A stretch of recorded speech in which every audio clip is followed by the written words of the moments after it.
I love Boston, but like, I also understand why DJ wants to burn it all down.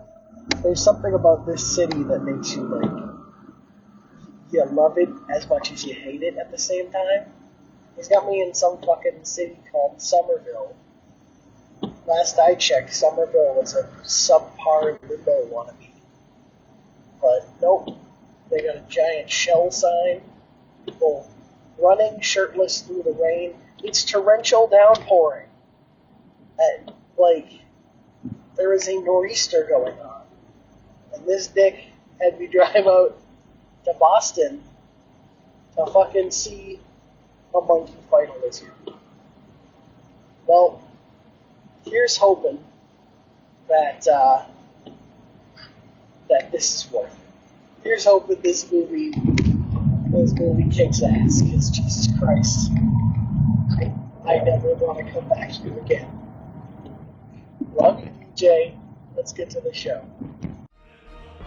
4 weeks, 5 films, 2 best friends, and a whole lot of kaiju. This is VGU's Into the MonsterVerse. Did you watch the eclipse today? I did. It was very cool. Yeah, I saw like enough to think that it was pretty cool. Like even though it wasn't full totality, it was Yeah, and still I mean really that's close. still kind of a once in a lifetime opportunity for us. Because the next eclipse that's going to span across the states is going to be in 2045, and it's only going to be like in the south. The next one that's going to cross Massachusetts won't be until like 2080 or something. Oh damn. Yeah, so actual like once in a lifetime opportunity. Huh, I know that. Unless I'm not in Mass when I'm 90. Maybe I'm in the South when I'm 48. God. If I'm ever in the South, just put a bullet in me. If I'm ever 48, just put a bullet in me. Well, did you take notes after you got home, or are you just going off? Oh, okay. I tried to write down everything I could. I mean, it's not like I stopped talking about it since I got home. Oh, yeah, no. This is one of those talk about it forever type of things. Well, shall we? How are your Hot Pockets? Oh. All right. Hello, everybody, and welcome to our final, well, I don't want to say final. Hopefully it's not the final Into the MonsterVerse podcast, but for a time, it will be. I am your host, as always, Graydon Webb, joined, as always, by DJ Risio, who is knee-deep I got Hot Pockets. Dude, I got these meatball mozzarella ones. They're so good. Jeez. I like the pepperoni ones. It's the only ones that I can think of enjoying. I like the breakfast ones too, honestly. I get those sometimes. Oh, yeah. Have you tried the breakfast empanadas at Dunkin'? No, I have not. They are so freaking good. It's something about the crust that they use. Yeah, something about the Dunkin' sponsorship, right? Yeah, that sweet Dunkin' sponsorship. That delicious buttery Dunkin' money. So we're here a little bit later than the past podcasts have been, but that's because we finally saw Godzilla X Kong, A New Empire, The New Empire, yeah. The New Empire. We saw it a week after its release, or well, the following week, and yeah, I think the overall consensus to begin it is that we enjoyed it. I need to let things settle, but it might be my favorite. Okay. And that's a big surprise for me. Yeah, I mean, there were a lot of things that we'll get to that I really didn't think I was going to be crazy on. Not that I thought I would dislike certain things, but I didn't think I'd be like crazy on some things that I ended up absolutely adoring. Yeah, it definitely takes some risks with what we've seen before, and oh shit, just knocked over a bunch of stuff. But I think it does it all pretty well. So it absolutely does. it works well, I'll say, as a Godzilla versus Kong sequel, like compared to another MonsterVerse film. Like, I think you would, if you went into this without seeing any of them, like you could go into certain ones without seeing other ones. I would even argue you could see King of the Monsters on its own. Oh yeah, for sure.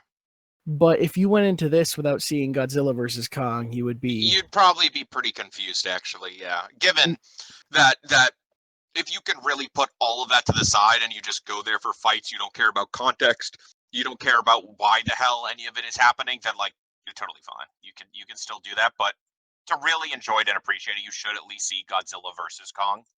Yeah.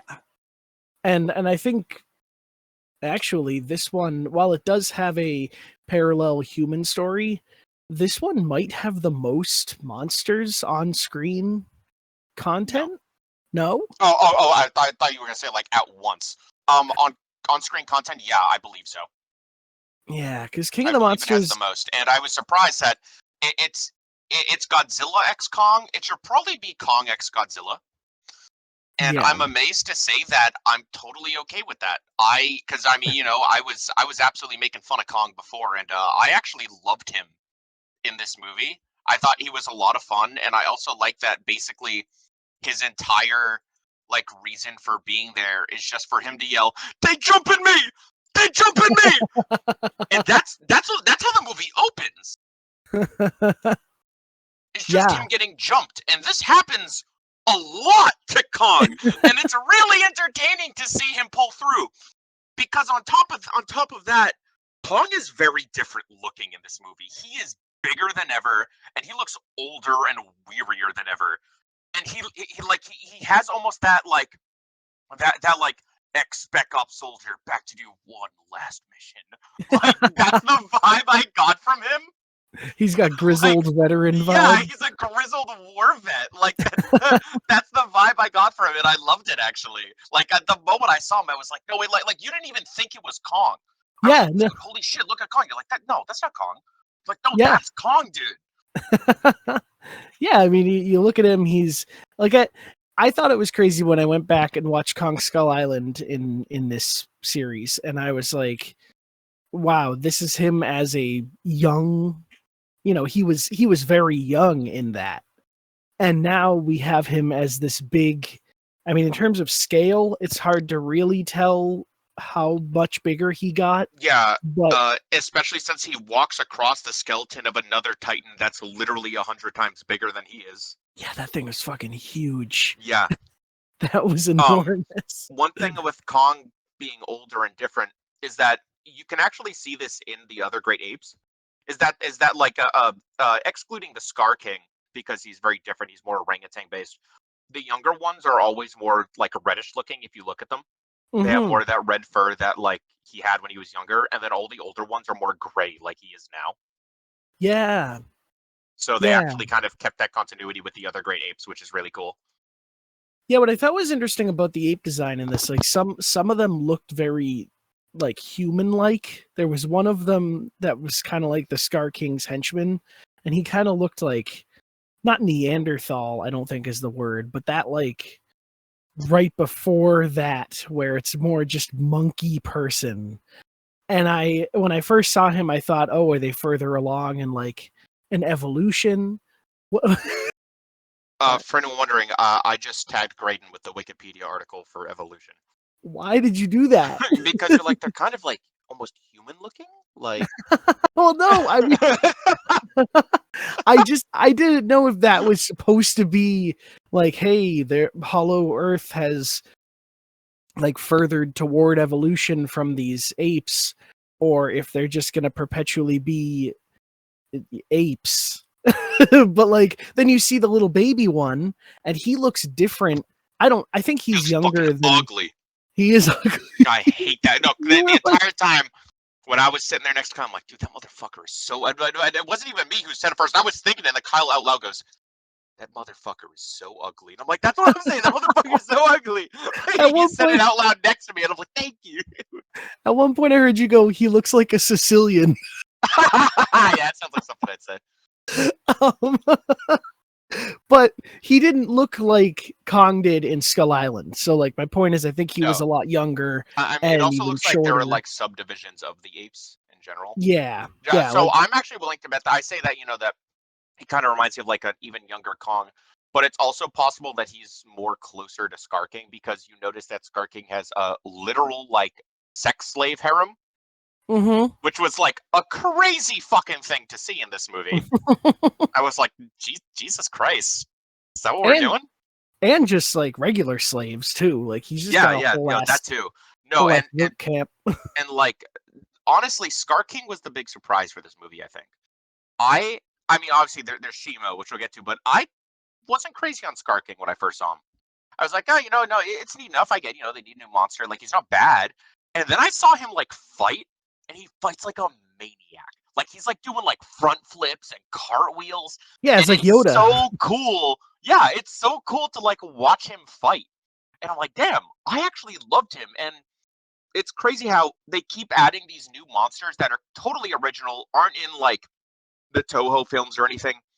And they keep doing a great job. Like, I feel like that's something that would be really easy to fuck up when you have people who love these like monsters so much, actually only seeing new ones and consistently being like, wow, that's really good.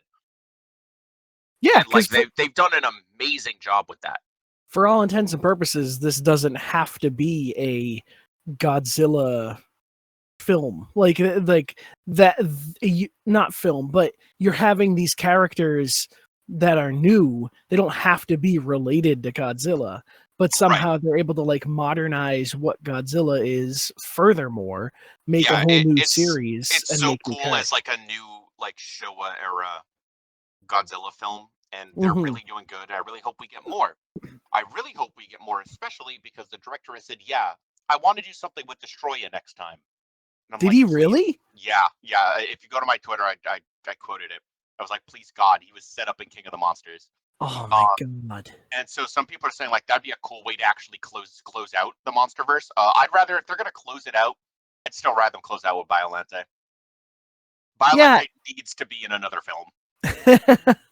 It is weird that like to think of the MonsterVerse ending because like no one lets Godzilla. anything end. Yeah, and Godzilla especially has gone on for years and years, and different people pick it up and they put it in different mediums and all these things. But like these are huge budget films from a huge studio, and you really just can't do it forever. But if they did want to make it like Legendary's MCU, you could have this go for a decade. Yeah, I mean, I It also think has that already. something that they can do is they can end it, maybe not super satisfactorily, but they can absolutely end it with just like, yeah, Godzilla killed Destroya, and it's like, yeah, and then he goes back to sleep, and yep, that was the end of like the major threat titans. We're good now. Would be honestly totally okay if they just sort of end it like that. But no, this will definitely keep going for a while. I mean, I know like Toho loves these films. They love seeing what these films have done. Yeah. And people love these films. I think this was like one of the biggest openings, like after Dune 2. It was like obviously after Dune 2. We're still pretty early in the year anyways, but it had like a really big opening weekend. Like people were really excited for this movie, it seems. Way more than I thought, honestly. That's really cool to see. Because I like when giant monsters hit things and I want more of that. There were some solid fucking hits in this movie. Like speaking of monsters hitting shit. Oh, there's some excellent fights. To start Arguably off with the one in the trailer where they're fighting in Rio, and it's Rio when Blue Sky restored Blue Sky Studios. Where's my Rio 3? Anyways, like when like the Scar King wraps his like bone whip thing around a building, pulls off the top half and hurls it at Kong, and Kong just punches straight fucking through it. Was amazing. That was so cool. Godzilla suplexing Kong off of a Great Pyramid. I mean, oh my god. It was so good. And there was an egregious use of slow-mo in this movie, and I'm totally for it. Hello? Hi. I lost you. I don't know what happened there. You said, and it was, and then it just stopped. I said, and it was awesome.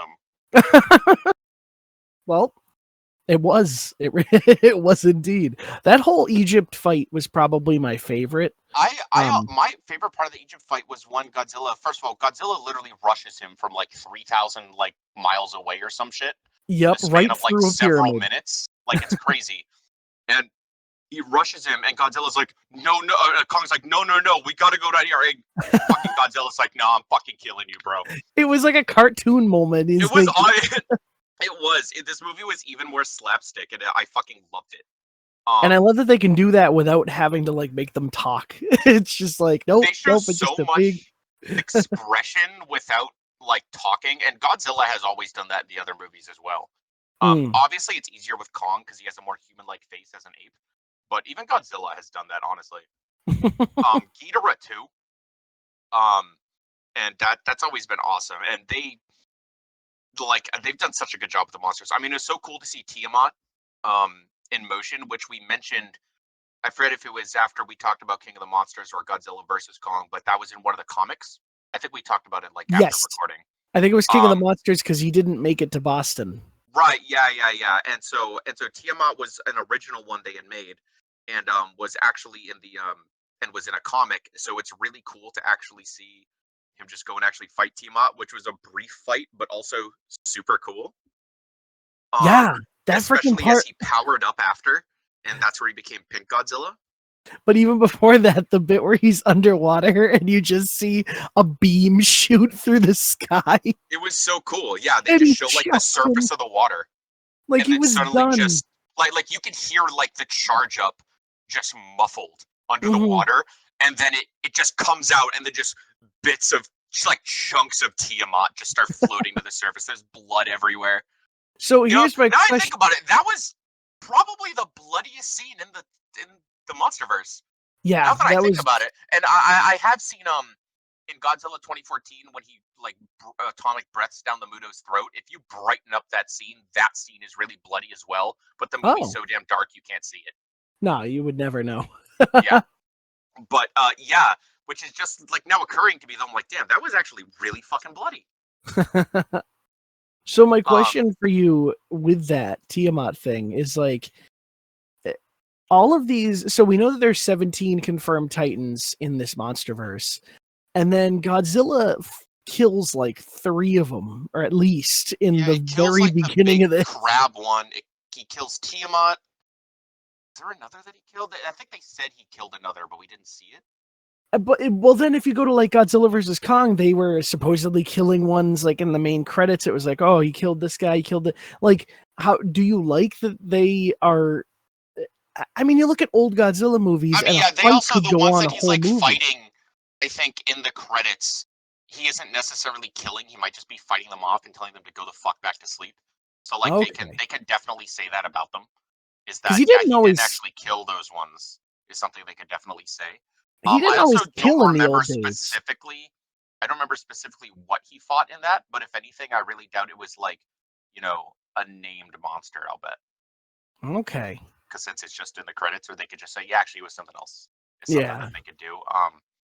But yeah, Godzilla kicks major ass in this, and after he kills Tiamat and absorbs all the energy, if you don't know, that is it's the director said that's inspired by the Kaioken from Dragon Ball Z, which Goku does to like multiply his power.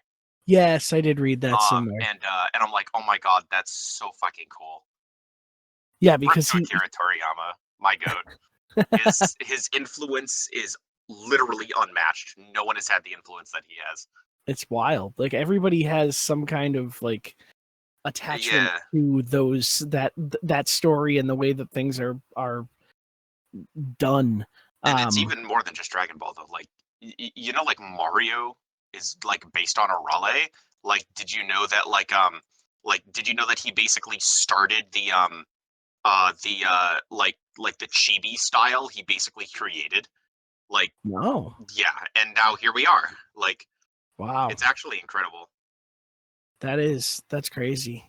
Oh yeah, so Godzilla, so he gets huge.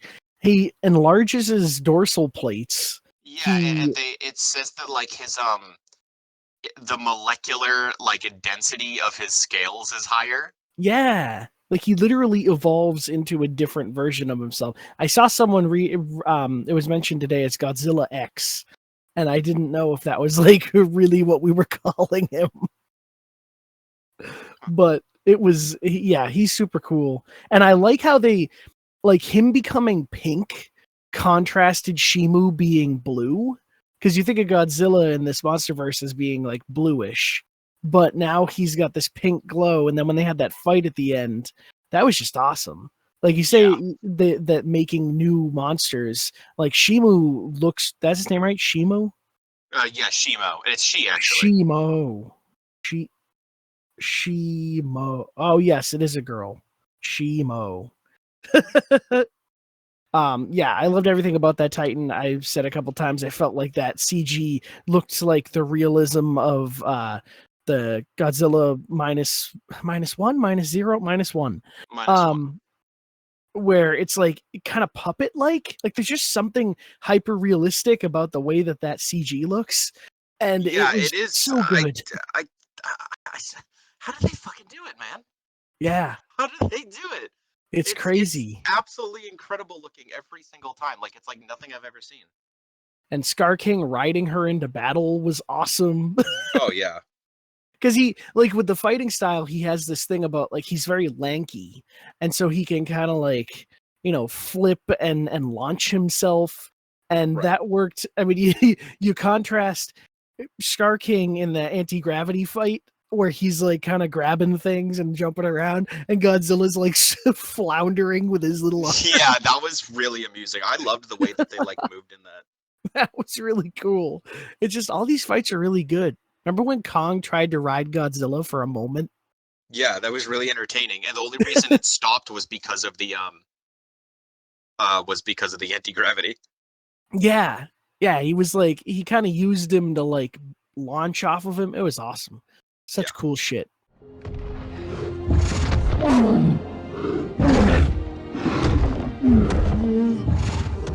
Is that a mini Kong? How did they find this place? He must have sensed you. Hey, What are you telling? where's he going? Godzilla won't come down here unless Kong brings him. But the elephant in the room is that your beloved returned. Yes, I actually need to still go and find it and find the tweet that you spoiled it for me. No, I never did. You definitely did. I never did, but I will read a tweet that I had favorited to mention it. This is from at Reasons I'm Broke, I guess their podcast. The new Empire surprises audiences with the return of Kong and Godzilla, blah, blah, blah, and a pivotal twist. Mothra emerges. Adam Wingard reveals that Mothra's inclusion was always intended, despite initial considerations for a substitute Titan named Phosphera. Assuring fans that Mothra was integral to the narrative from the start, Wingard dispels misconceptions about last-minute changes, emphasizing that the iconic kaiju was part of the script's DNA since its inception. So, like, she was always going to come back. Yeah, well, I feel like in one of the generations, Mothra was capable of reviving. It was like a thing that Mothra could do anyways in some earlier versions, maybe. I feel like that's something she could do. Well, so right before it happened, and I had leaned over to say to you, but I'll say it now. I feel like there is a thing, and I may be wrong about this. There's some kind of old Godzilla thing where there are these like two Asian ladies that like sing. They sing for one of the Titans. Found it March 28th. You quote tweeted, Godzilla X Kong's a 4-star Kong movie, saddled with a 2-star Godzilla movie, a 2-star Mothra movie, and a 2-star team-up movie. That was when you spoiled it for me. March 28th. For real? Yep, I'll screenshot it right now. You didn't even notice. You didn't even spoil it for yourself. Is that the bald guy, that Darren guy? Yep. Ah, that motherfucker. Yeah, you didn't even notice that you spoiled it. I honestly might have read Mothra as monster. That might be it, because I didn't even go into this thinking. It's because you told me. I went through my tweets. There was nothing, and I'm like, no, there's something. Yeah, I searched for Mothra. No, there's something. I remember reading it. There is that tweet. I am looking at it with my eyes. There you go. But Yeah. So yeah, just so you know, you basically like ruined my life and I hate you now, but you know, like it's Oh, shut the fuck up. You still cried. You still cried like a big baby. I love Mothra. She's so beautiful. So anyway, my point being that I feel like it was Mothra, maybe it was some other Titan, but that's the vibes that I got from the fact that they turned name Jai, the deaf girl. They turned her, the Iwi girl, into basically that, and she's like the harbinger of Mothra every time. I was like losing my mind how the Iwi's like ancient sanctum is fucking Agartha. I was like losing my fucking mind. Is that how you in the picture chair it? next to you, like it's Agartha. They're in fucking Agartha. Why are they in fucking Agartha? What is the H-Man gonna come out of Portal next? What the fuck's going on here? A lot of that was That was stupid. fucking stupid as fuck, and I loved it. I'm just Like- trying to figure out why the fuck are they in fucking Agartha right now, dude? Is Yakub gonna come Like out? What I the feel fuck is like happening? the Kong team, like this movie is very heavily Team Kong. Oh yeah, no, Kong is like the majority of this movie. I mean, you don't even hear someone speak until like 8 minutes into the movie? There's only really one Team Godzilla person, and that's Bernie, I think is his name. The podcast guy. Oh, Brian Tyree Henry? Is that his name? Bernie? Yeah. Yeah, he's in Bullet Train. Yes, Yeah, Brian so- Tyree Henry is the actor's name. I don't remember the character's name, but I love him. I remember Trapper. I love his weird, like kind of gay, dynamic with Trapper. I love them. Trapper. They're amazing. Trapper, Trapper's a I weird didn't like it motherfucker. first, and by the end of the movie, I was like, I fucking love Trapper. I hope we do He's the next like one. he's like an Australian Star-Lord that like I don't know, man. She just shows up on a cool fucking hovercraft, does dental surgery on fucking Kong, and then is like, yeah, I'm here now. he's a Titan vet. He has no like history. He's got history with the woman, the Kong woman. Yeah. And but he's great. By the end of it, he's great. He does that whole thing. He brings in the weird ass camouflage thing with the bird, the bird. Yeah, which I Titan. called. Yeah, That was the Chekhov's gun of this one. camouflage ex machina. But I know I love Brian Tyree Henry. I was so happy that Millie Bobby Brown was not here, but that Brian Tyree Henry was. Yeah. Now, with that being said, I totally would have loved Deadpool 2 Kid to be there too, because I like him. Mhm. Millie Bobby Brown didn't put shit into this. And Brian Tyree Henry is clearly having a good time. Oh yeah, he's fantastic. He's having a great time. He's an awesome actor, and I'm totally down for them to keep him into the next one. Yeah, he could keep coming back. I mean, and even with the fact that like you have movies where people are, conspiracy theorists, but he does it in such a non-invasive way.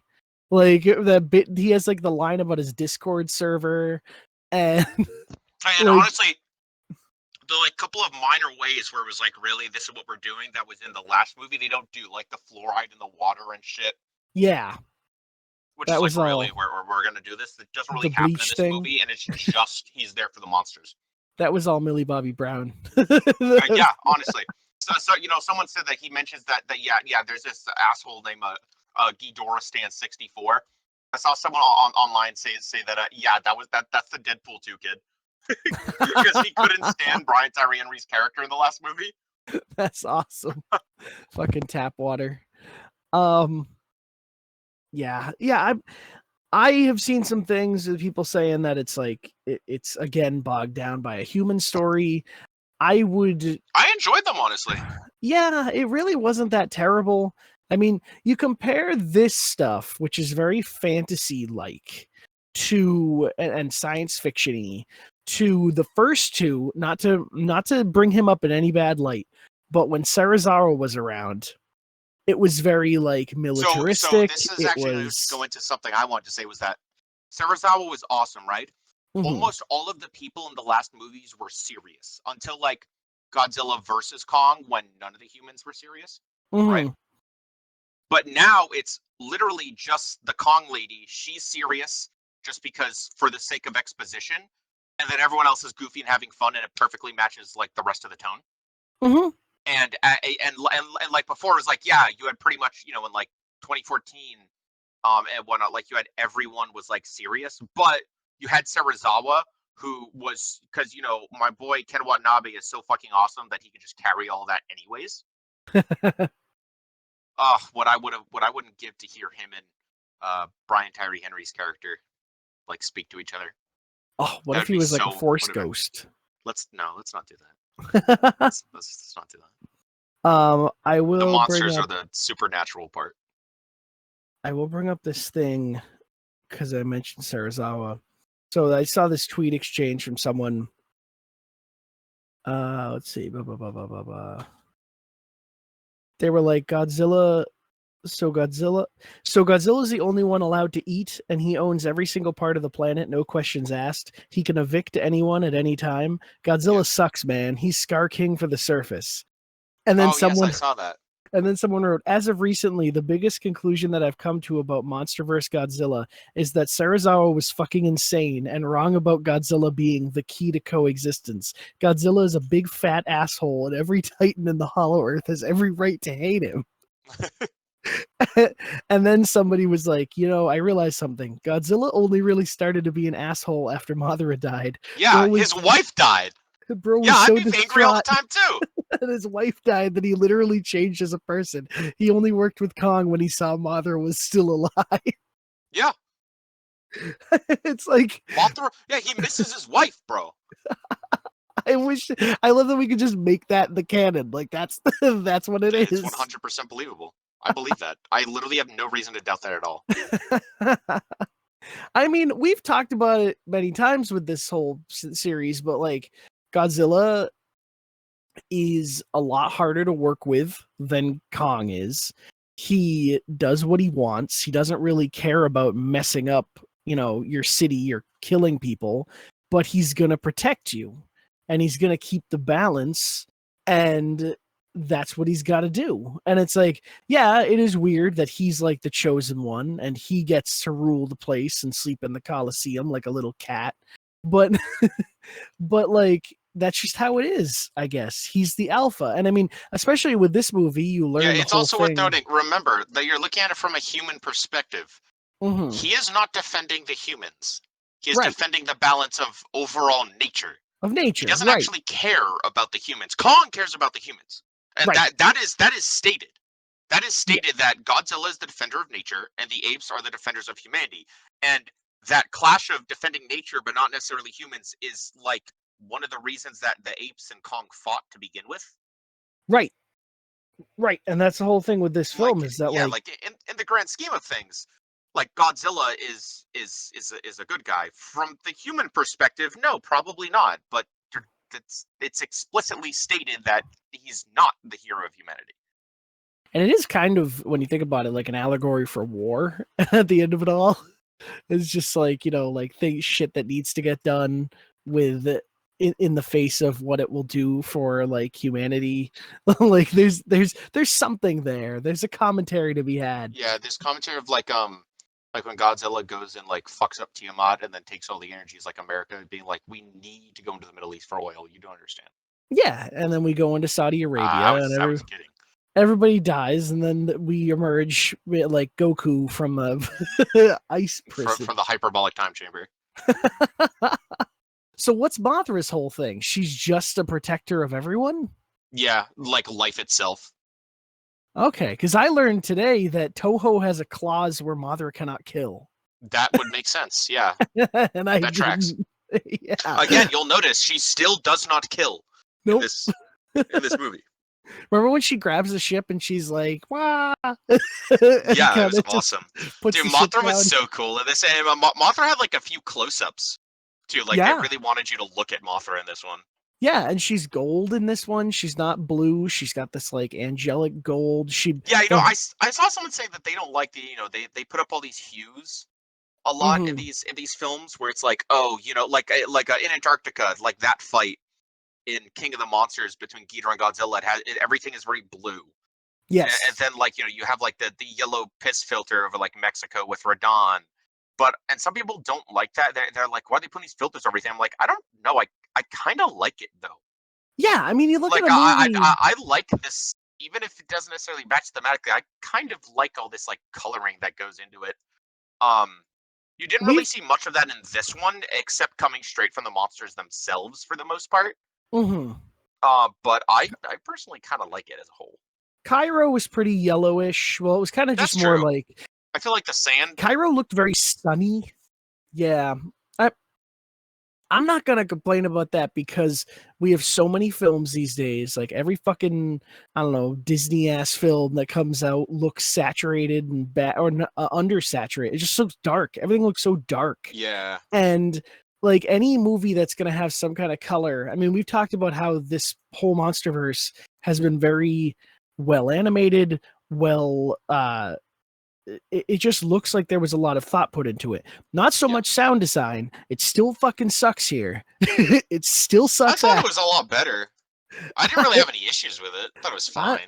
I don't know. It really just feels like even this is not the first one I've seen in a theater, but the first one that I'm thinking about it while I saw it in a theater.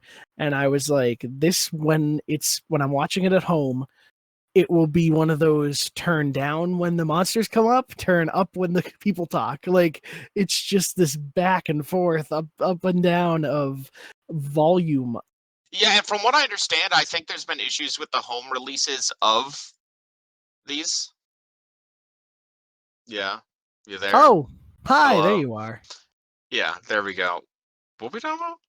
I don't know, but my internet is naturally providing gaps for me to put clips in, so that's gonna be there good. you go. It's gonna help the editing process. Oh, so yeah, sound design. So I thought that the sound design for this was fine. Wasn't blown away, but other than of course, like the monster roars and stuff. But I thought it was fine. I don't think it was bad. And I've heard that apparently a lot of these have issues with home releases. Like Godzilla 2014 is already a dark movie. It's even darker on the home release, apparently. Wow. Like it's even worse. Like you can barely see anything. And I was like, yeah, like maybe I thought it was maybe just my memory failing me, but it definitely, when I watched it, like in preparation for our first episode, it definitely felt darker than when I saw it in a theater.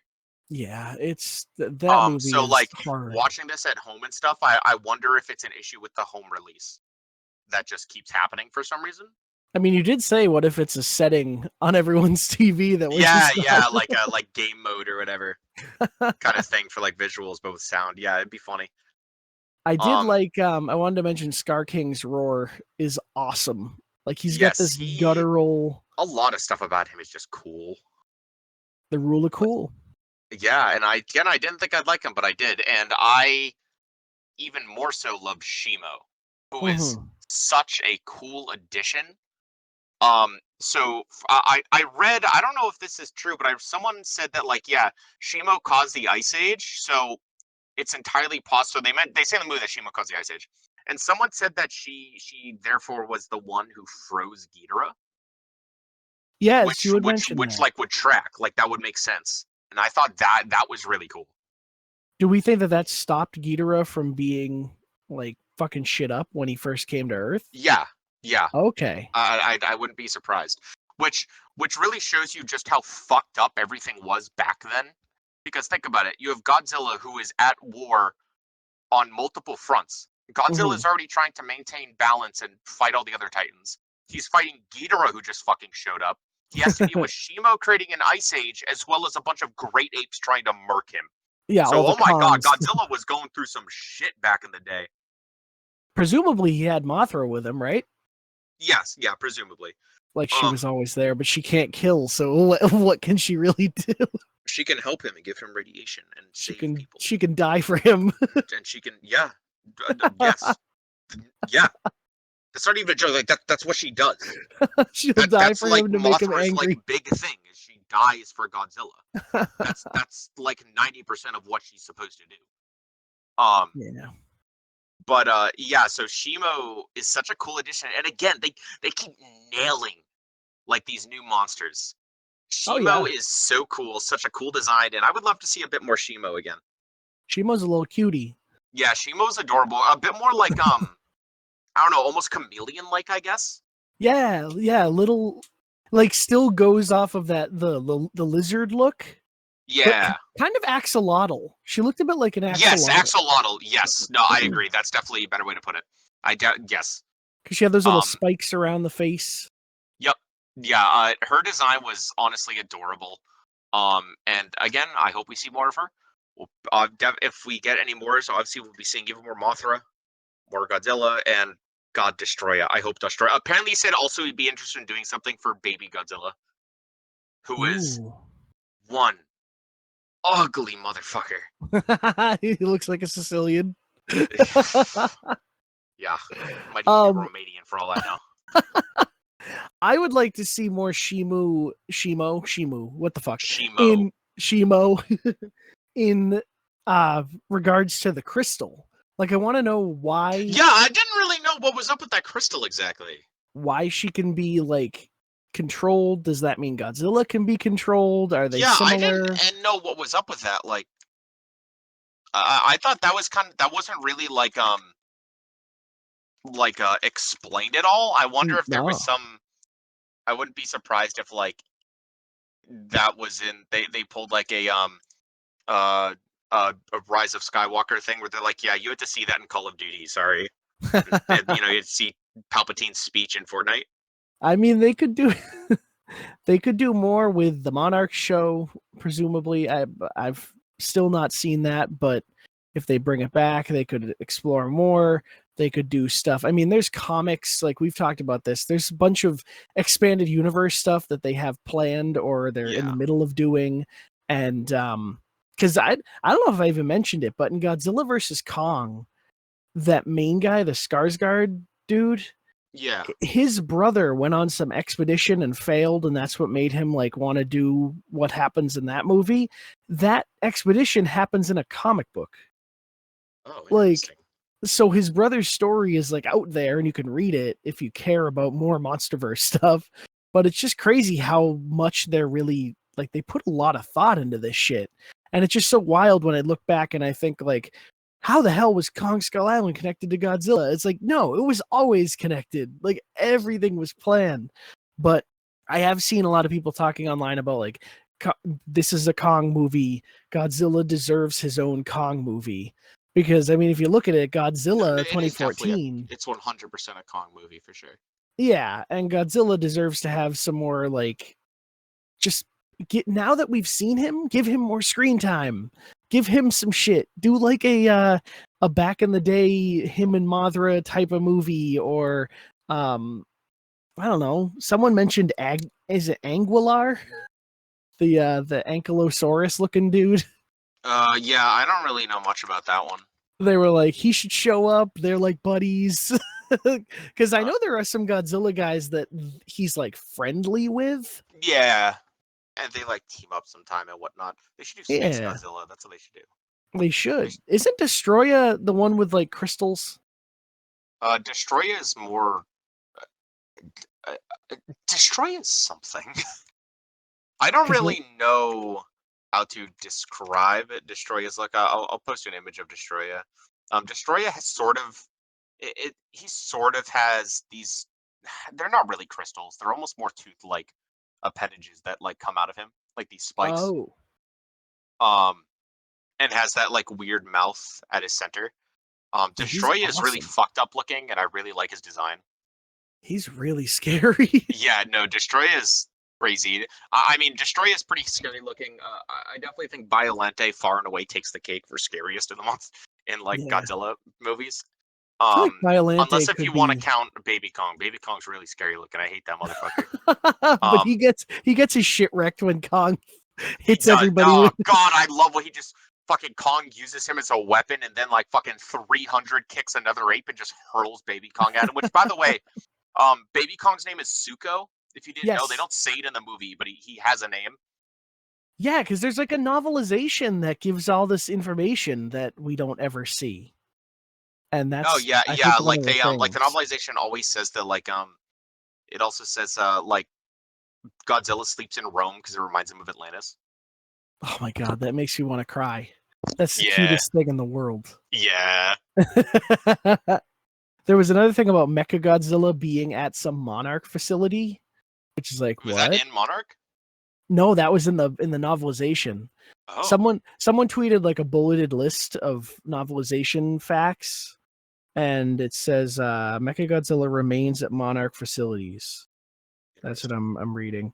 But yeah, fucking Project Powerhouse. Can we talk about the bullshit of that? Oh, that, yeah, the craziest ex machina I've ever seen. So, first of all, that should not have been in the trailers. And this is a franchise that had Godzilla hidden from trailers in scenes that he was in 2014, and they couldn't fucking edit out That's the true, but some robot people were hand. really, really excited to see that glove. I think it was a good idea to put it in the trailers. I just feel like it was so I don't know. And then it shows up. Oh, I mean, definitely as we were watching, it was like, we're like more than halfway through this movie. When's he gonna get the glove? Like, Yeah. this is gonna be really sudden. And yeah, it was. They were just like, yeah, we had a project to make Kong stronger, but they made us scrap it because like we don't want to make one of the strongest Titans even stronger just in case. And then like, but there was a prototype. Guess where it is? Down the road at the base we were just at. And it's very like this like ex machina or type shit I or lost you Deus. again. Is it ex machina This or is Deus my Ex? bad. Just I keep always forget. talking. But it just like it's so out of the blue. They just, yep, we have the glove. It's actually ready. It's just a prototype. It works perfect. And it works perfect. And then he just has the the Nintendo Power Glove. Like he just has it now, and it's really, really amusing. You there, Graydon? Try me. Yeah. There it is. Yeah. There it is. I heard a lot of what you were saying. And then I was just saying how they just suddenly has the glove and it's really stupid, but I really don't mind it. The use of the glove was cool because they said that it was in response to Mechagodzilla. They wanted to make him more powerful. But the fact that they were like, well, we have it in Hollow Earth and it's at the ransacked facility we just so happened to find earlier. Yeah, and, from like the beginning of the movie. Yeah, and then Trapper was able to get back there. Yeah, well, what was kind of crazy about it is like, yeah, Trapper was able to like go back and get it, but he also had his big machine that he used to replace Godzilla's tooth to carry it. And I'm like, when did that get here? When did you get that? Not to mention, he was able, presumably, to get back there. He had to fly, and I mean, he did it even later with the birds. He knew how to fly the fucking ship they took to Hollow Earth. So why did they take that fat guy who hated everybody just to die? Because it was funny to watch him die. Like, everybody knew what. And why was that journey way harder this time than it was in Godzilla versus Kong? Nobody went through that crazy, like. What do you mean? They almost died in Godzilla versus Kong. When they went through the gravity? Closely. Yeah. Really? Yeah. Why am I forgetting this? Yeah, they were like attacked. Oh, they were attacked, but it wasn't like, this like weird the Willy Wonka tunnel thing. Oh, I mean, no, but it still kind of had similar vibes. Okay. All right. It was still very like we are going through immense amounts of G's. I think they just kind of portrayed a bit different this time. Yeah. But speaking of those, that was really well done because I feel like some of the MonsterVerse stuff has been retconned over time. But you may recall in the first one, they were like, oh yeah, Godzilla, or it was King of the Monsters. They were like, Godzilla travels through these wormholes that get him through Hollow Earth. And now they're known as gravity wells. And they seemingly can pop up anywhere. No, I don't think it's that they can pop up anywhere. It's that there were some that are undiscovered. So what happens is they're sort of sealed off, but once something goes through them, then they're opened up. Oh, okay. So that's why the Cairo one. Yeah, exactly. Okay. And they had them sealed in Agartha as well. Remember they had them sealed. Right. And I like how they're monitoring that one on the edge of the water. Yeah, I think you're missing something there that more importantly, they're like, yeah, so Godzilla and Kong don't need to be separated. So Kong is in the Hollow Earth, Godzilla's on the surface, but if he's using those wormholes to go between Hollow Earth and the surface, then he's not just on the surface. But True. I think they've sort of just said it's more like he isn't technically in a Hollow Earth. He's sort of in the space between, I think. Like he's more using underground tunnels at this point than like wormholes. Well, so Atlantis is like gone because it was exploded. Yeah, I think it's like Atlantis, where Atlantis is this halfway thing, where it's just super deep underground and isn't actually in Hollow Earth. I think it's sort of like that, where he's in this sort Okay. of in-between area. He has like a secret entrance. Yeah, I don't know, some shit like that. Yeah, he has a crawl space underneath the Earth's crust or something. the maid's quarters or whatever. Yeah. That's yeah. I don't know. I feel like people just aren't supposed to look into it this much, but Oh, no, no, definitely not. You're just supposed to look at them and be like, yeah, that's cool shit. no one's supposed to watch these films back to back to back. Yeah. But we did. And I only regret 2014. Yeah. Yeah, I mean, to top that off, I mean, which, by the way, is like one of the highest rated ones on Rotten Tomatoes from critics, which is like fucking absurd. yeah, people still love it. I actually just watched a short before we jumped some in critics here. like it. I don't fucking know, like a normal person who's like, yeah, I like 2014. Yeah, I people don't know were any normal people is. Also, you'll look at like a lot of the negative reviews for this movie are like, why isn't this coming off of Godzilla -1? It's disappointing. It's like, shut the fuck up! It's a Showa era film. Fucking geek. You fucking nerd. Absolute fucking loser. It's a Showa era film, not a fucking classic, you fucking dolt. Are you stupid? Are you ill? Those Kill are you with just a rock. Those are just people who don't understand how Godzilla works. I will You kill just them have with a hammer. Oh, I'm so sorry that they're. I was literally like, I was at work the other day. I was at work the day before we went to see it, and I had Kyle look up I'll look on movies on Rotten Tomatoes, and we're looking at reviews like I swear like 95% of them are comparing it to -1, and I'm like oh, first of all, yeah, no, -1 is a better movie. Let's just get that straight, right? But like, they're fundamentally different. It's not supposed to be like that. It's supposed to be a Showa era Godzilla film. There's a fucking difference. and like, I'm not even like a fucking Godzilla super fan. I'm just not a fucking idiot. Yeah, he's a different Godzilla. Like, I don't This is think of him as. fundamentally a different film. It is not supposed to be like that. It is not intended as like a critique of nuclear weapons or war. It is literally just supposed to be cool monster fights, and it does that perfectly. You are judging it by a standard that it did not apply for. Like, Mhm. it doesn't make any fucking sense. Can you tell I'm angry? Yeah, I can. I have a fucking degree. You don't compare the various like comic lines of a superhero to each other and be like, well, it's not the same because this one's a different Batman. It's like, yeah, they're different Batman. You can if they're like thematically relevant, right? But True. like, these are not thematically relevant to each other, like, in the slightest. Yeah, just the same name. Like, yeah, like that's it. I don't fucking know. Yeah. It's totally okay to say, yeah, I definitely like Godzilla -1 better, because I'm like, yeah, no, that tracks. Godzilla -1 is definitely the better movie. But and like, that's okay because they are Godzilla films. So yeah, I like this one more than the other. But to say that, like, why isn't this movie like Godzilla -1 is just fucking ridiculous. Like, this was Right. like when Armored Core 6 came out. FromSoft used to make so many fucking mecha games. That was their bread and butter. It was not Dark Souls. Sure, you had Kingsfield back in the day, but their bread and butter since the 90s was mecha games, particularly Armored Core. And Armored Core 6 came out, and people who have only been playing like Dark Souls and stuff for the past fucking, geez, what was it? 2011, 2012, the first Dark Souls came out. So more than 10 years now, we're like, why isn't this Dark Souls? Everyone who critique the game is like, this isn't Dark Souls, and it's very disappointing. I'm like, because it's not fucking Dark Souls. It's a fucking mecha game. You are flying around and shooting people with a gun. Are you stupid? And it's like the same thing. I'm like, I don't get it. Right. Like, it doesn't. I don't fucking understand.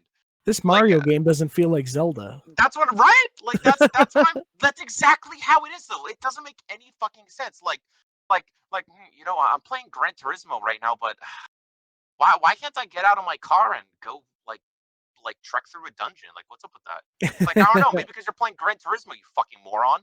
I can't rob a storefront. Like, On the like, that's how it Nürburgring. fucking feels.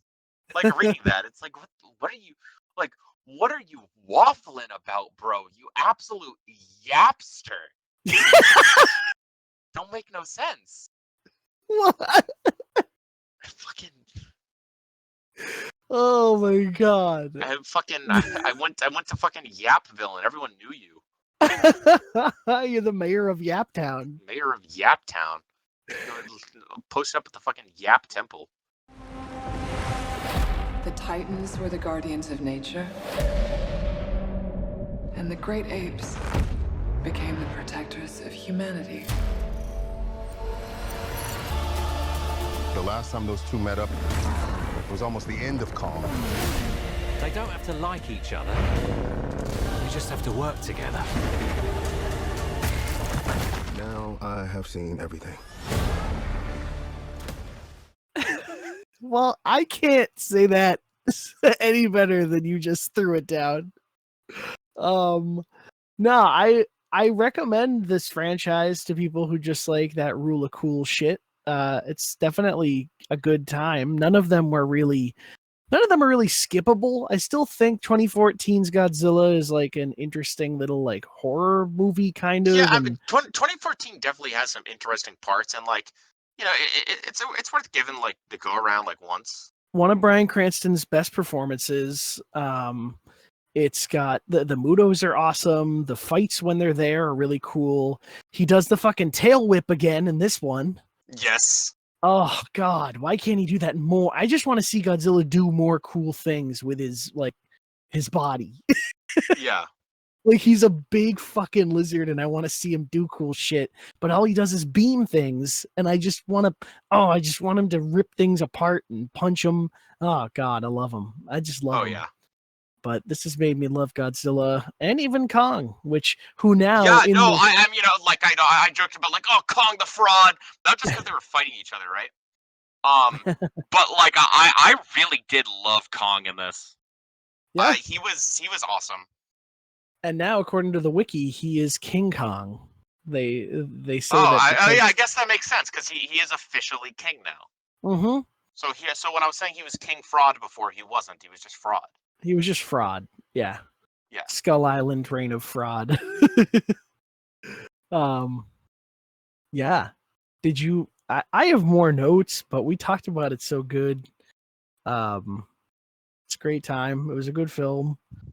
Probably again, I'm gonna have to sit on it, but it might be my favorite in the Yeah. MonsterVerse. Like it Yeah. really is just such a fun time. There were times where like all four of us were like, oh, like watching this as loud as we could because it was an empty hits, and theater. we're like, yo, and I would like to say that this was reminiscent of when you and I went to see Godzilla 2014, and the theater was fucking empty.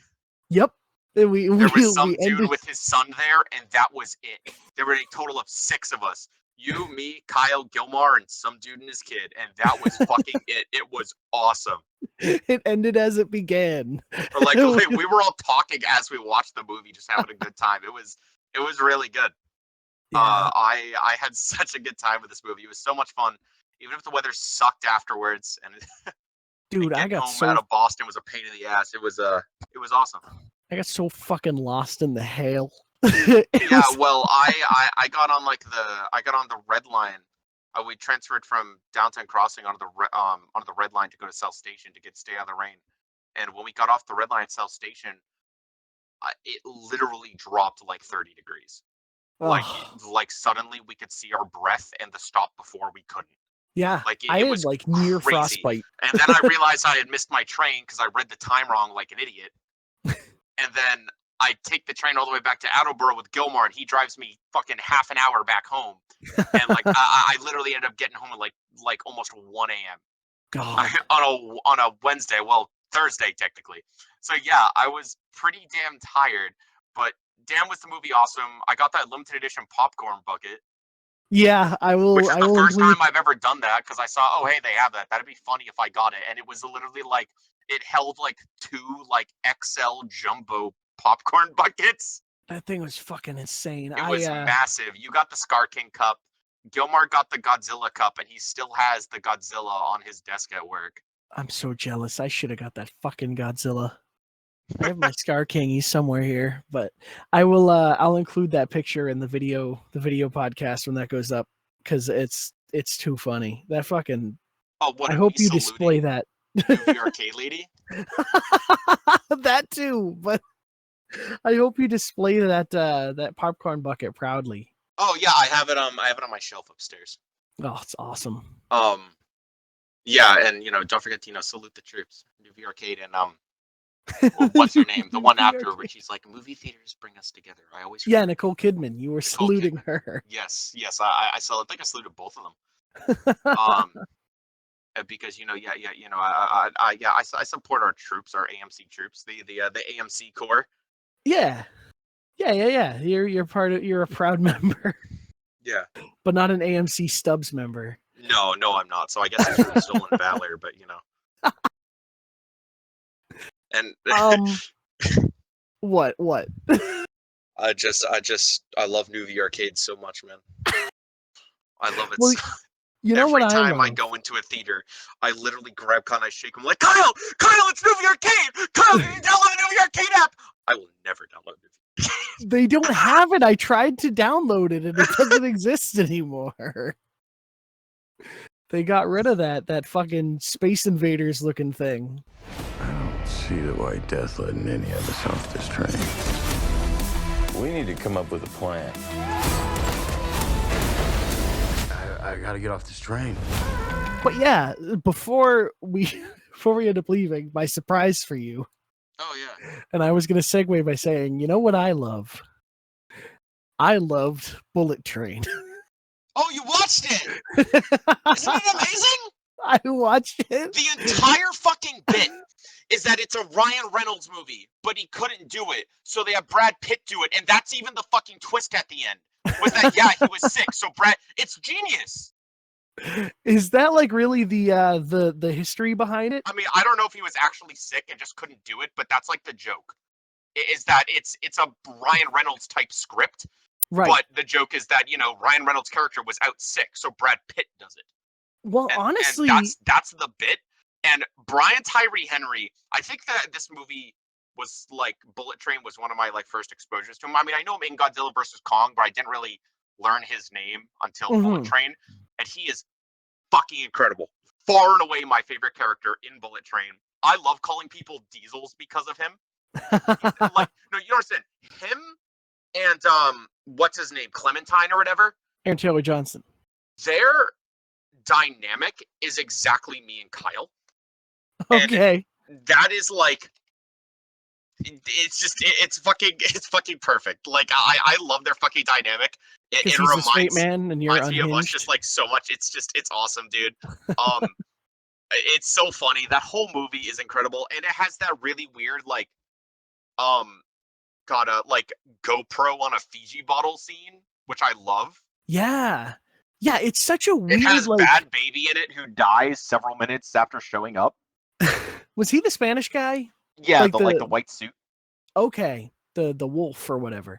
Yeah, something like that. It is such a Quentin Tarantino ass movie. Like it kind of has that chaotic vibe to it. Yeah. It does. It's got this vignette type a thing that makes it feel like a it's like a modern Pulp Fiction in a way. Like it doesn't do Yeah, no, I know what you mean. I kind of vibe. Actually, who directed it, by the way? David Leitch. What else is he actually doing? Yeah, he didn't do. Oh, he did. He did John Wick. He was uncredited director on John Wick, and he produced John Wick. Director on Atomic Blonde, Deadpool 2, Hobbs and Shaw. He produced Nobody. That's cool. Mm-hmm. Oh, he's directing and producing The Fall Guy with Ryan Gosling. Yeah, and Emily Blunt. He was executive producer on all the other John Wicks. Okay, so we know his action. It was damn well choreographed. Oh, very well choreographed. It was funny as hell. It was tense. I loved Brad Pitt's goofy ass character in this. Yeah, and I was gonna say he's just supposed to be Ryan Reynolds, and that's the bit at the end when you see everyone was just trying to get revenge on Ryan Reynolds, but he's just out sick, and that's the whole joke down to the script. It's genius. It's actually so fucking genius. You don't think of Brad Pitt as a good comedic actor, but I just recently watched Burn After Reading, and he was really fucking good in that, as a funny character. Yeah, there are some people where it's you wouldn't think they'd be good in a comedy, but they are, and that's why I'm excited for the Airplane remake. Liam Neeson's airplane. I'm telling you, he's going to be perfect in that. And solely because of that one scene in Ted 2, I know he's going to be perfect. he's a funny dude. I like him. Oh, yeah. And And I think in he's Key and done Peele like, once. is he on SNL and be funny? I can't haven't remember. watched SNL in like literally like 15 years. Yeah, you're better off for it. Yeah, I know. But yeah, it was a ensemble cast. Like every time someone else showed up, I was like, that's Joey King. That's the dude from I think the fucking the ticket taker was the dude from Heroes. I really want to say that was him. Yeah, You know, Heroes. Yeah, I know what that is. The old show. Remember fucking what's his name? Oh god, I meant to look up the cast. Heroes by Alyssa Clara. Heroes with Hayden Panettiere. You remember Heroes. Come on. Nope. It's the second time I mentioned it today to another person that doesn't understand what Heroes is. When I was 8 years old. Yeah, but it was like the fucking biggest thing in the world, dude. It was enormous. I've never heard of this. Shut the front door. You've never heard of this. Well, you're embarrassing yourself. And yes, it was Masioka. He was in fucking Heroes. Did it actually like finish, or was it one of those things that was good and then ends up on a cliffhanger? I think it finished. I think it had a spin-off. Heroes Origins. 6-episode Heroes spin-off. It had a shit game too. But yeah, people liked it. It was actually like good before things started getting bad. It was around like the Lost era, you know, where like things were water cooler. Anyway, yeah, Michael Shannon's the bad guy. So you mean like the second age of television is the first? Yeah, the second age. Well, no, that's what it's called. It started off with The Sopranos, and a lot of people kind of think it just sort of ended, like recently with like Game of Thrones ending and a lot of other stuff. Better Call Saul ending, even though like the end of Game of Thrones like was completely fucking terrible. A lot of Game of Thrones is very good. I'll say I remember this Heroes logo with the eclipse. I recognize that. I thought about it today. Vaguely familiar. Oh, really? Oh, what made you think of that? Well, you see, there was an eclipse today. Yeah, that's true. You see, I was watching Heroes. Heroes, where the creator did the screenplay for Teen Wolf 2. Anyway, Bullet Train is a great film. I'm happy that I got to watch it. I'm sorry it took me so long, but I really enjoyed it. Even the CG looked really cool. It took me forever as well. Kyle tried to get me to watch it for literally a whole year, and then I think I was like on a whim one day. I was like, I'll put it on in the background, and I was glued to the fucking screen. Yeah, I couldn't look away every time. There's only one thing you're gonna hate me for. What? I watched the entirety of it on my phone. You're a fucking idiot. You're a fucking idiot. Why handicap yourself like that? Because I don't have 2 hours to sit in one place. Like that's like coming from me for like someone who like doesn't like even going to theaters for the most part, and I handicap myself by watching on like a monitor or my TV. Yeah, but at least you like sit down. Phone? You sit down in one place and you're like there for a long time, and you can watch a movie. I don't have that fucking luxury. We don't all get to work at home like fucking Wade from Kim Possible. I don't even watch it. I don't even watch movies when I'm working. I gotta work. I like do it on the weekends or after work. Whatever, bruh. Bullet Train's a good film. Kong x Godzilla is a good film. That isn't 2 inches. Maybe I will. I'm gonna buy it. Yeah, you know what I did watch? I only watched on a screen was Everything Everywhere All at Once because I I still need to. But anyway. You're the only person I've ever heard who has reacted like that to that film, so I know it's great. No, to be honest, it's gonna be damn fucking good. To be honest with you, actually, it's like this new thing. People are kind of coming around to like, maybe it wasn't the greatest thing in the world, but I do understand that not that I hated it. It had some very interesting ideas, and I thought that they were very well executed. But I didn't overall. I got kind of bored at times, but it's still a 4-star film, I would say. Well, I think maybe for our next thing, you and I should do the Your Name movies. Ooh. Your Name, Weathering with You, and Suzume, which is coming to Netflix soon as well. Oh shit. So I think that should be our next thing because these movies are absolutely incredible. I made you watch A Silent Voice, right? Or was it Weathering with You I made you watch? We watched one of them. I watched Your Name on my own, and we watched Weathering with You together.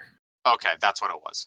I don't think I've ever seen A Silent Voice, but it's not related, right? No. I just couldn't remember because I always sort of relate them because I watched Your Name and A Silent Voice like one after the other. Okay. So I love them that's something we both. should watch. Okay, so Suzume is on Netflix now. Suzume is the third film. And it's characters like similar. You can definitely. I mean, like the second one, Weathering with You has references to the first one because the characters from the first are in it very briefly. Okay, Suzume right. is referenced to Weathering with You in only the sense that like that like literally half of Japan is underwater, and Yes. it's just kind of like that now. Okay. And that's kind of the only like relation to the last film. Okay. And my thing with it is I always love Weathering with You, right? It's my favorite. And the longer I sit on Suzume, the more and more I think it might be my favorite. Really? Have you seen it more than once? Yeah, I've seen it twice. Okay. I saw it in theaters, and I watched it again on my own. Suzume is. I listen to all the soundtracks, but Suzume's soundtrack is even more different. The more I stew on, like, I don't want to talk about it yet because if we are going to watch them, I'll save it for that. But I think that should be our next thing is we should watch these films together. Yeah, I mean, I've created a list of things that we're definitely going to do. I mean, I briefly made it a thing that I'm going to like put at the end of this podcast, but I'll say it briefly here. We're doing more of these. We're going to be like making this a thing and making our own podcast feed for it. And we're doing Gundam. We're doing Kingsman. I'm going to make you do Cloverfield. Yeah, I'd love to. I love the first Cloverfield.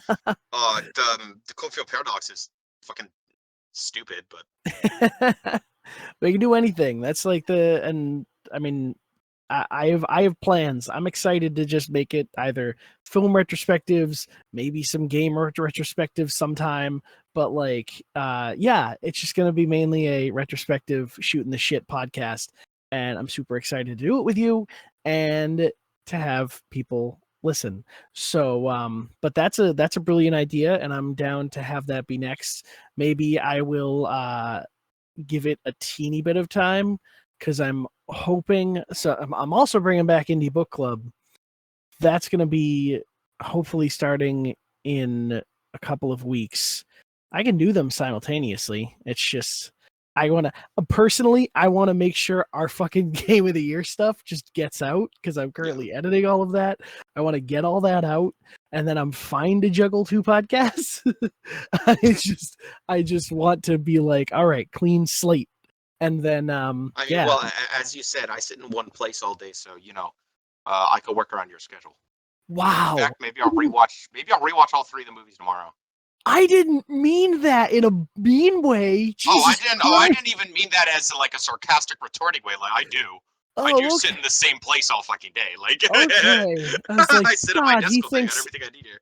He thinks I called him a fucking couch potato or something. I'll have you know I'm a chair potato. Thank you very much. Where's Your Name? Where can I watch that? That I might own it. That one kind of bounces around. I think I own it on because it was like $5 on Amazon one time. Yeah, I know it was on Amazon at one point. It's so Suzume you can watch on Netflix. It like just came there. Your Name. So Weathering with You is on HBO Max. Oh, sick! Because that's expensive to buy. It like never goes down. Yeah, that was like the first Blu-ray I've ever bought for myself. Was to watch it with you. But yeah, Your Name is somewhere. But so Weathering with You is on Max. Suzume is on Netflix. Hold on. Maybe Hulu? See, just I bet it's on Hulu. Hulu is a bunch of anime. I've never seen Your Name pop up in any like streaming things I've scanned. Your Name. It is on Crunchyroll. I was gonna say, is it still on Crunchyroll? I thought it left Crunchyroll a while back, but it says Crunchyroll subs and yep, it's on Crunchyroll. Prime Video with Crunchyroll. Yeah, and it's the on Criterion Channel, whatever that is. Oh, that's like the movie collection thing where they collect classic movies. They have a streaming service now?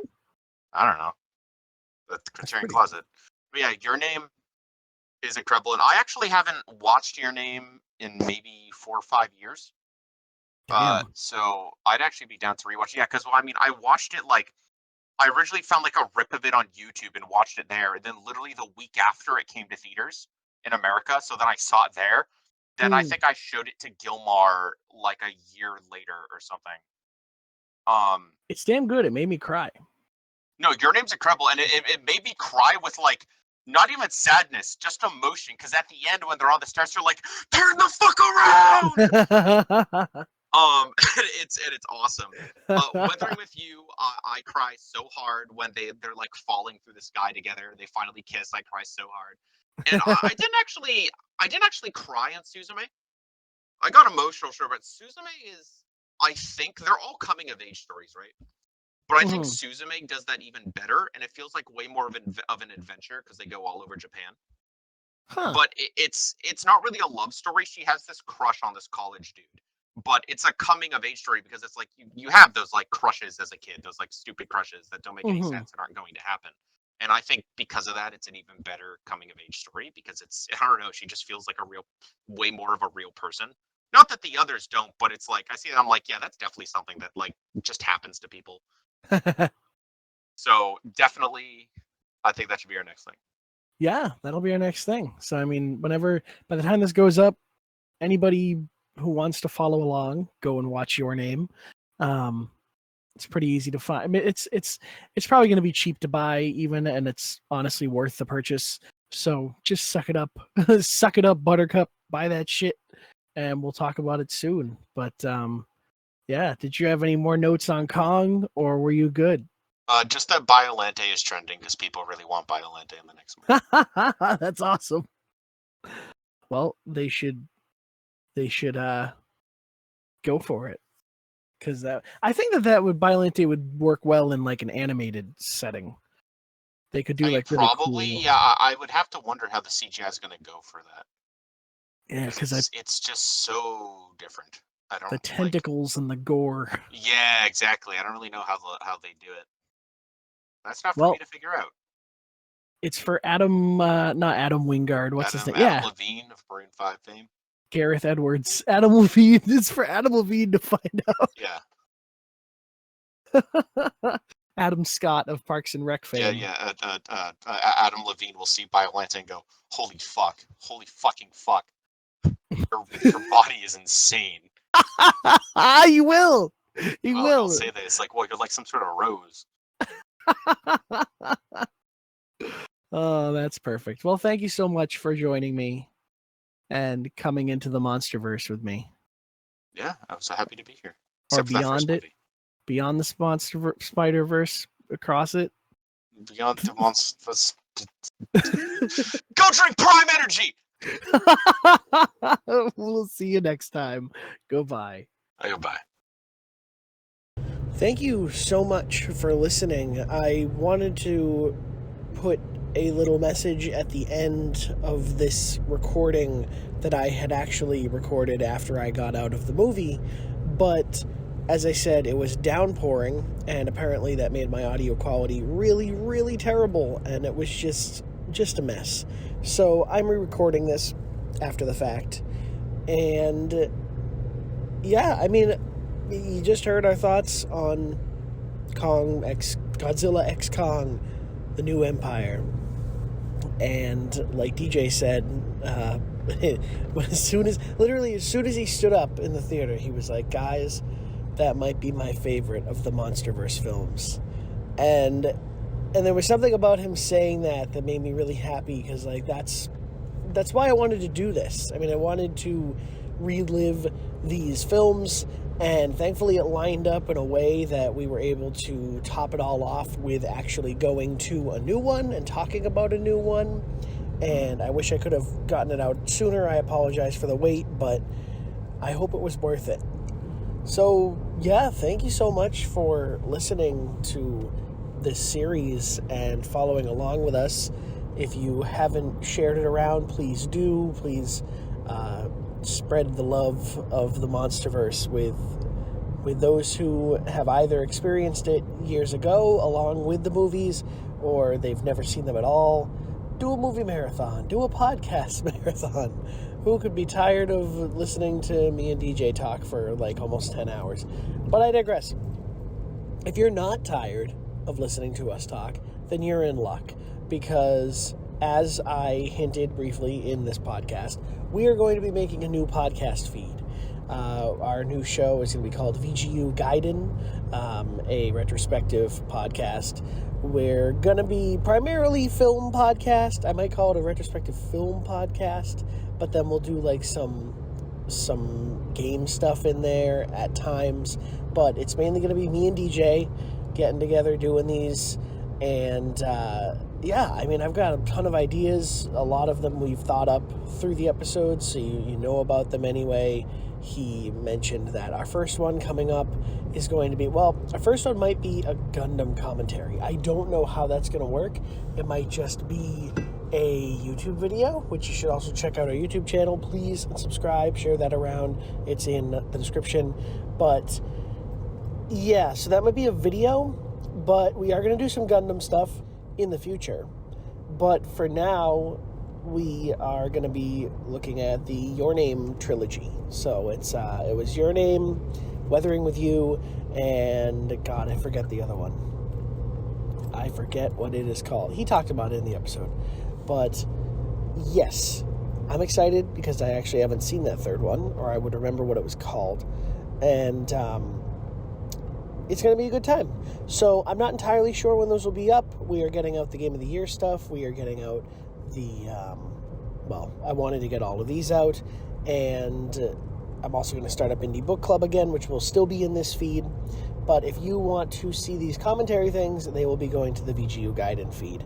And yeah, I hope that you follow us along over there. Please subscribe to those as well. And we're going to have some other VGU members on, rotating guests, whatever, whoever wants to come on. We'd love to have people on. And yeah, we hope to see you soon. So again, thank you so much for the support. Thank you for listening and for watching. Like, the video podcasts do really well on YouTube. I'm very thankful. And I can't wait to experience more film with you guys. So thank you, DJ, for joining me. Thank you for listening. And to Godzilla and Kong, just play nice out there. Share the room. Share the space. All right, we'll see you in the next one. Bye-bye. You know, we may not do post-credit scenes for these movies, but there are tee-ups to where we would go, and I have some ideas about, you know, potential new or foes that might come up, and plots, and so there's some really fun, clever things I think we've done to set some things up.